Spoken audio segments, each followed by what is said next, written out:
تا ئیسا نەتوانراوە سندوقی نەوت و غاز لە هەرێمی کوردستان دامەزرێت ئەگەرچی ئەو پرۆژەیە چەندین مانگ لەنێو لیژنەی سامانە سروشتەکانی پەرلەمانی کوردستان گفتوگوی لەسەر کراوە. ئەندامێکی ئەو لیژنەیەش دەڵێت بەهۆی بۆچوونی جیاوازەوە لەسەر ئەوەی ئەنجومەنی سندوقەکە سەر بەچێ بێت پەرلەمانیان ئەنجومەنی وەزیران بۆتە هۆی دواکەوتنی ئەو پرۆژەیە و فەلسەفەی پرۆژەکەی گەڕاندۆتەوە سەر خاڵی سفر. سەبارەت بە هەیکەلەکە و سەبارەت بە مەرجعیەتی سندوقەکە دوو جۆر بیر و بۆچوون هەیە، دوو جۆر ڕوئیا هەیە. هەندێک پێی وایە بێ سەر بە ئەنجومەنی هەرێمی بێ، هەندێک پێی وایە بێ سەر بە ئەنجومەنی وەزیران بێ، هەندێک پێی وایە هەموو دەستەکە بە گوێرەی مادەی 15 یاسای ژمارە 22 ساڵی 2013 ئەبێ بێن لە پەرلەمان دەنگیان لەسەر بدرێ، هەندێک پێی وایە بەس تەنها سەرۆکی دەستەکە، بەڵام هەموو ئەمانە قابلی لە یەکتر نزیک بوونەوەن. سەرۆکی لیژنەی سامانە سروشتەکانی پەرلەمانی کوردستانش دەڵێت ئێمە لە قۆناغی کۆتایی ئەو پرۆژەیەدا بووین، بەڵام بەهۆی دەستێوەردانی حزبەوە بۆ هۆی ڕاگررتنی راپۆرتەکەمان،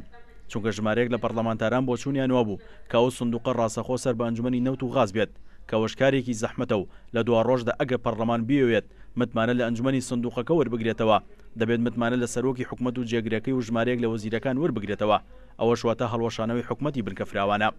یا ئەو فشارێکە هەیە ئێستا لەسەرمان ئەوەیە کە سەر بە ئەنجومەنی باڵای نەوت و گازی هەرێمی کوردستان بێ کە من بەش بە حاڵی خۆم لەگەڵ یانیم بەڕاستی من لەگەڵ ئەوەیەم کە سەر بە پەرلەمان بێت، چونکە قەناعەتم وایە سیستمی حکومڕانی لە هەرێمی کوردستانە بەوە تۆکمە ئەبێ کە ئێمە ڕقابەیەکی وردبین و دڵسۆز بۆ جیهازی تەنفیزی کە حکوومەت و وەزارەتەکانێتی دابین بکەین لە دەرەوەی حکوومەت بۆی کە هیچ جۆرە فشارێکی لەسەر نەمێنێ و بتوانێت ئازادانە بڕیاری خۆی با. هەر لە سندوقی نەوت و غازی هەرێمی کوردستان داهاتووە کە لە نێو ئەو سندوقەدا سندوقێک بۆ نەوەکانی داهاتوو دابنرێت و پێشنیاری ئەوەش کراوە کە 2% داهاتە نەوتەکان بچێتە ئەو سندوقە و سوودی لەوە بگیرێت بۆ نەوەکانی داهاتوو. ئەو سندوقە هەیئەتێکی بۆ دادەمەزرێ، ئەو هەیئەتە لەلایەن پەرلەمانی کوردستانەوە دەنجیان بۆ دەدرێ و ئیدارەی ئەم سندوقە دەکەن و ئیستثماری ئەو مەبالغانە دەکەن کە لەوێ دادەندرێ بۆ ئەوەی هەم مافی نەوەکان پارێزراوی لەلایەن لەو ڕێژەی کە دەستیان دەکەوێت لە هەرێمی کوردستان و هەم ئیستثماریشی بکەن دانانی استراتیژیەتێک